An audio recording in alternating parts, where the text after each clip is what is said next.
Welcome to the Wealth is in the Details podcast. In this podcast, financial planner Peter Raskin helps families and business owners understand and prepare for their wealth journey. Along the way, thoughtful and detailed planning can provide clarity and confidence as clients confront a multitude of financial decisions. Listen in as Peter shares stories and insight into people's wealth journeys. Now, let's get into today's podcast. Hello and welcome to Wealth is in the Details with Peter Raskin from Raskin Planning Group. Today we're going to be talking about contingency planning, and you may have remembered that on a previous podcast we touched on this, but this is contingency planning. We're talking about life insurance. And I really like this subject because I think it's incredibly important. And on a previous podcast, Peter actually spoke about focusing on the controllable. What can you control? And this is one thing that we can't control a lot of things about our life, but what we plan for is definitely something we can control. So good morning, Peter. How are you? I'm great, Eric. How about yourself? Doing well. This is an important topic, right? I mean, this is something we've touched on before, and we've kind of gone around a little bit, but you're really going to be focusing on it today, correct? Yeah, that's right. It's a specific topic, and we'll talk about how you approach this topic of contingency planning, especially around mortality. Yeah. Not a fun subject. Not all balloons and confetti, right? I mean, but it's definitely something that people need to address. Yeah, it's, we don't want to be naysayers, but we do need to be thinking about these things. Yeah. I was told a long time ago that what's really important isn't what you know, it's what you don't know.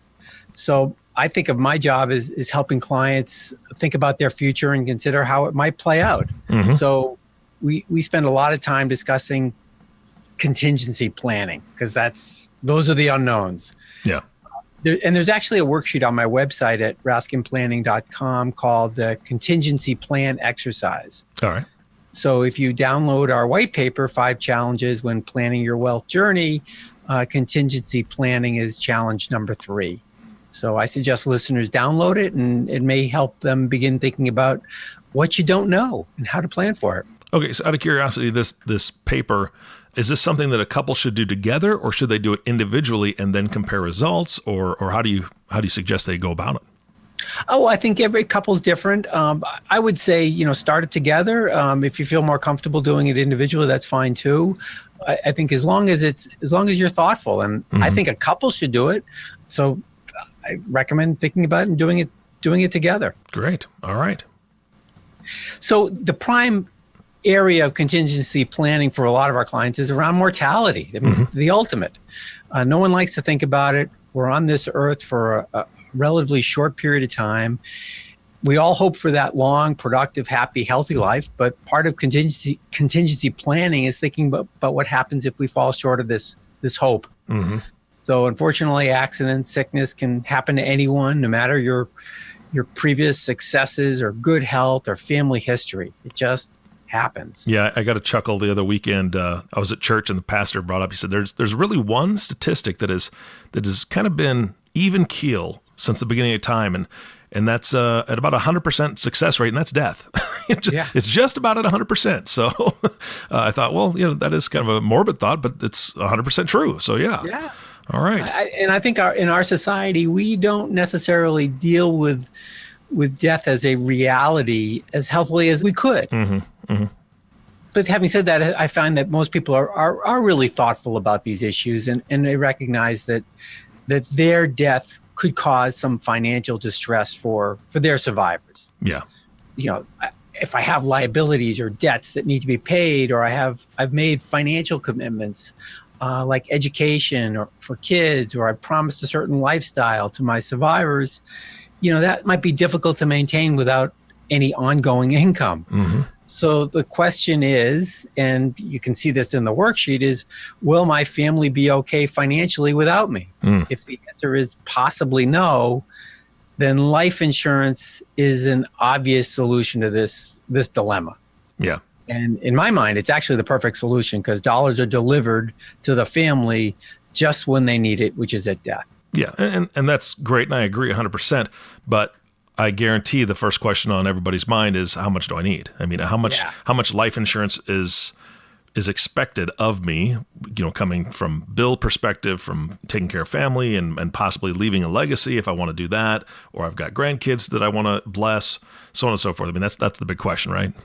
Yeah, I think that's the rub is how much life insurance do you need? So once we've done our comprehensive planning, we understand what our clients' objectives and goals are, then we're able to turn to dealing with contingency planning. Mm-hmm. And the answer, how much insurance might you need, is really totally dependent upon your individual situation and objectives. So what I thought would be best today is to walk listeners through 3 different examples of client situations. And hopefully this will help understand the process and how we think about life insurance needs planning. Yeah, absolutely. That should help. So the first example is a young couple with 2 kids. So I'm going to go through this quickly. We're trying to give a sense of who this couple is and how we come up with a life insurance death benefit amount that they might need. So Todd and Diane are in their mid-30s with 2 kids, ages 8 and 5. Todd works and he makes about $300,000 per year. Diane hasn't worked since they've had kids. They have about $300,000 in investments and retirement accounts. They have a fairly large mortgage, and the outstanding balance is $450,000. Their goal is to fully fund the expense of college at a selective university or college. And right now, the cost of these schools is about $70,000 per year. So 2 kids, that's 4 years times 70,000, that's $280,000 for one, and $560,000 for the 2 kids. We asked a little bit more about what they aspire for their family, and Todd and Diane, who both went to graduate school, and they both received some parental help and want to do the same for their kids. So they'd like to do the same. Mm-hmm. So they're thinking they could help with about half the cost of a 2-year graduate school, say $75,000 per child or $150,000 in total. Got it. And so other than the mortgage, they don't have any other debt. They're doing well for a young family. Mm-hmm. So if we just add their total debt and their goals to help with the kids' education, that total is $1,160,000. Wow. So that's just for debt and education. But if Todd isn't around, Diane and the kids want to maintain a similar standard of living. Diane doesn't expect to return to work. And assuming there's cash available to pay the mortgage and college expenses, Diane needs almost $100,000 per year until the kids are finished with college. Mm-hmm. That's 16 years at $100,000 per year, or $1.6 million. So wow. After the kids are finished with college, Diane's expenses will probably drop. So let's say $80,000. And let's say Diane lives to age 90. Well, that's 40 years at $80,000 per year. That's $3.2 million. So just the income need for Diane and the kids over their lifetime is $1.6 million plus $3.2 million, which totals $4,800,000. Mm-hmm. So then we add the debt and education need to that, and we get a total capital need for this family of $5,960,000, almost $6 million. Wow. So if we think about their situation now, Todd and Diane, they already have $300,000 in savings, so we can subtract that from the $6 million. Mm-hmm. Todd already has $300,000 of employer-paid life insurance. So if Todd dies, the kids will likely receive a Social Security benefit until they're 18, and Diane will receive a Social Security benefit starting at her age 67. So this can really reduce the total capital need pretty significantly. Got it. When we're doing our planning and our analysis, we take this into account, but today, this back of the envelope analysis I'm doing, I'm going to ignore these benefits just to show the concept. Mm-hmm. So for discussion purposes, it seems to me that Todd might want $4 to $5 million of additional life insurance death benefit if he predeceases Diane at this point in time. Yeah, and I mean, the beauty of this is that it doesn't give, I mean, it doesn't take everything into account, but it really gives you that foundation, because the scenario you've described is Diane is a stay-at-home mom and she's working hard there, obviously, to take care of these kids. It says nothing about future dating or marriage, I mean, which is possible. People grieve and then they move on and find somebody else that they love. And that's great. It doesn't discuss whether or not when they're in full-time school, if she decides to get a full-time job or a part-time job, depending on her situation. It also doesn't, point to whether or not these kids, I believe you said they're 8 and 5. Well, maybe the 8-year-old, since that's the older one, after, going through college and finding a sweetheart, they get married and have a baby, and all of a sudden Diane's a grandma.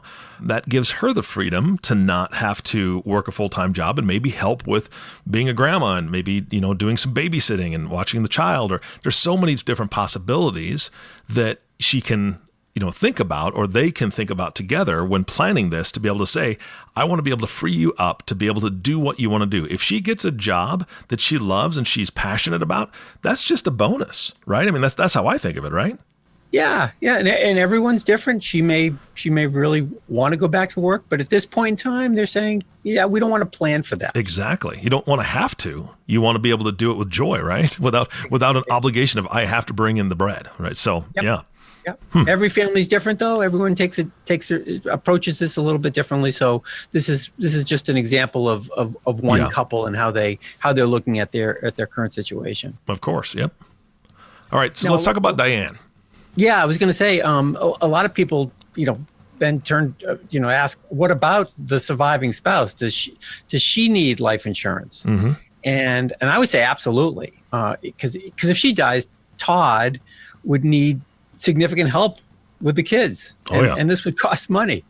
And I usually recommend somewhere between $250,000 and $500,000 of life insurance for a non-working spouse. It just frees up the family to hire help, allow Todd to continue in his career, and gives the family flexibility. Yeah, absolutely. I mean, there's all sorts of variables in there that would definitely help with. I mean, Todd may need to take a slight leave of absence to really help the kids emotionally through this, through the impact of their mother's death. And it gives him kind of that time to be able to say, okay, let's make sure they're good, stable, get that help in that they need, help with maybe some family stuff. But yeah, it definitely would help him in the long run for sure. Yeah. Yeah. So it just gives, I think, having adequate life insurance on the husband and wife, the mother and father, just gives the family tremendous flexibility. Yeah. So let me move on to the second example, and we'll use the same family, Todd and Diane, just 25 years later. They're now age 60. Mm-hmm. They've made it. The kids are independent. They're successful young adults. Todd and Diane have accumulated enough in retirement and non-retirement accounts to almost fully fund their retirement. Todd expects to work a few more years. Mortgage is paid off, and really they have everything to look forward to. Mm-hmm. Todd really will probably retire in 5 years, but in the meantime, they're really enjoying themselves, traveling, and they're continuing to save. And their current plan suggests that if they live into their 90s, they won't leave that much of an inheritance for their kids.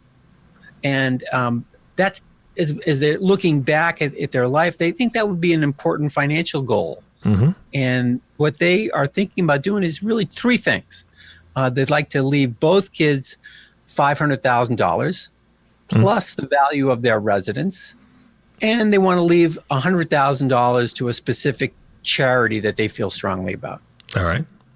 So they're charitably inclined, and they really just want to leave the kids some flexibility. Mm-hmm. They don't know if and when their kids will get married, have families, but they want to help them purchase homes if they were to predecease, die anytime between now and age 90. Yeah. That's just what they want. Yep. So life insurance could be a solution for Todd and Diane. They could purchase a life insurance policy that pays $1,100,000 after both Todd and Diane have died. Mm-hmm. So this would be $500,000 for each of the kids and $100,000 to charity. And they guarantee that that's what the kids will get. This kind of insurance, we call it second to die insurance. It's less expensive than a policy solely on Diane or Todd's life. And the reason being is that it's on both of their lives. Mm-hmm. So when both have died, the policy could pay to the kids and to charity. So it's just a different, they still might have a life insurance objective or to leave the kids something. And now we're just looking at a different way to solve that problem. So does this take the place of the original life insurance policy they may have had when they were younger? It might very well, depending upon the kind of life insurance they've purchased over the years. Mm-hmm. They might have this existing insurance already in place. Got it. But if they've purchased term life insurance for the majority of their life insurance, it may be at that point in time where the premiums are becoming so expensive that they really can't maintain it. Yeah. So they might want to consider having some sort of permanent life insurance. And that's a great question, Eric. That's really going to be the topic of another podcast, is what products are available in today's world to solve specific problems. Okay. So the third example is a business owner, and his name is Jim. He's 55 years old, runs a successful manufacturing company. The business is valuable, and most of his personal net worth is actually tied up in the business, which I find is pretty typical for business owners. Jim does have a 24-year-old son, and who just started working in the business. It's possible that the son might be capable to run this business, but Jim really won't know that for another 5 to 10 years. Jim is having fun and will continue to work. He doesn't have any personal debt, but he does have a business line of credit. And Jim is concerned that the bank will call this line if Jim dies. Mm-hmm. So Jim thinks the business will struggle at first without him.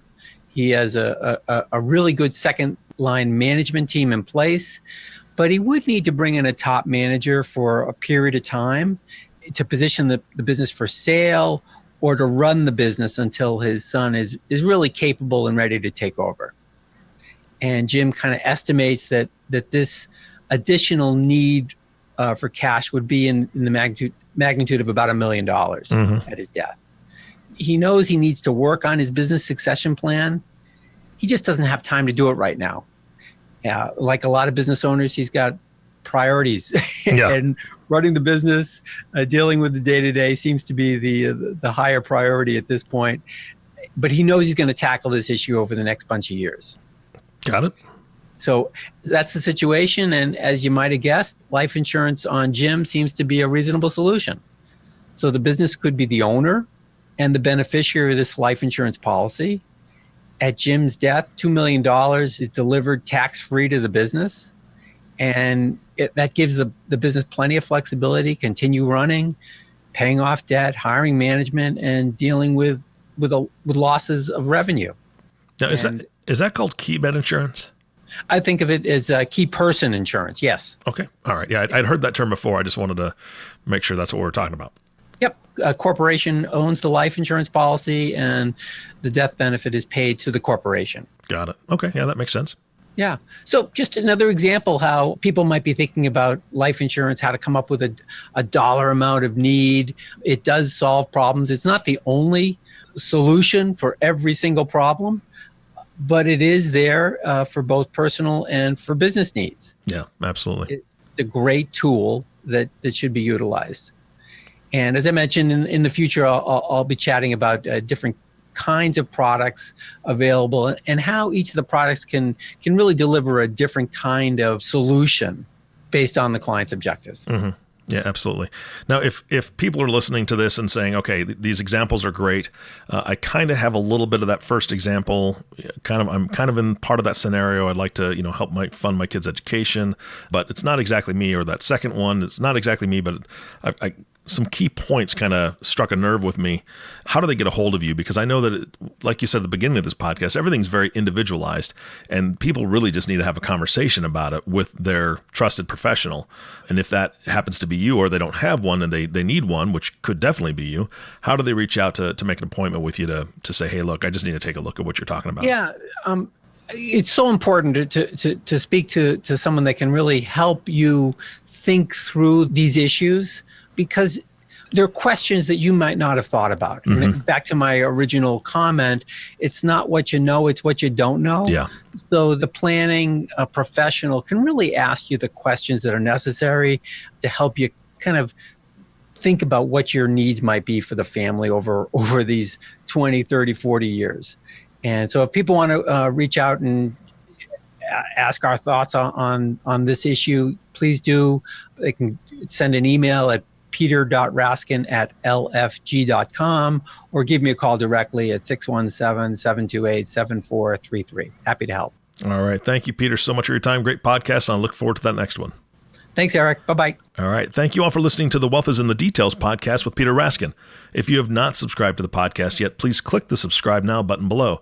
This way, when Peter comes out with a new podcast, it'll show up directly on your listening device. This makes it much easier to share these podcasts with your friends and family.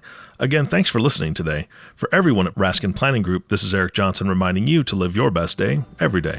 And we'll see you next time. Thank you for listening to the Wealth is in the Details podcast. Click the subscribe button below to be notified when new episodes become available. The information covered and posted represents the views and opinions of the guest and does not necessarily represent the views or opinions of Lincoln Financial Advisors Corporation. The content has been made available for informational and educational purposes only. The content is not intended to be a substitute for professional investing advice. Always seek the advice of your financial advisor or other qualified financial service provider with any questions you may have regarding your investment planning. Peter Raskin is a registered representative of Lincoln Financial Advisors. Securities offered through Lincoln Financial Advisors Corporation, a broker, dealer, member SIPC. Investment advisory services offered through SageMark Consulting, a division of Lincoln Financial Advisors, a registered investment advisor. Insurance offered through Lincoln affiliates and other fine companies. Raskin Planning Group is not an affiliate of Lincoln Financial Advisors. Lincoln Financial Advisors Corporation and its representatives do not provide legal or tax advice. You may want to consult a legal or tax advisor regarding any legal or tax information as it relates to your personal circumstances.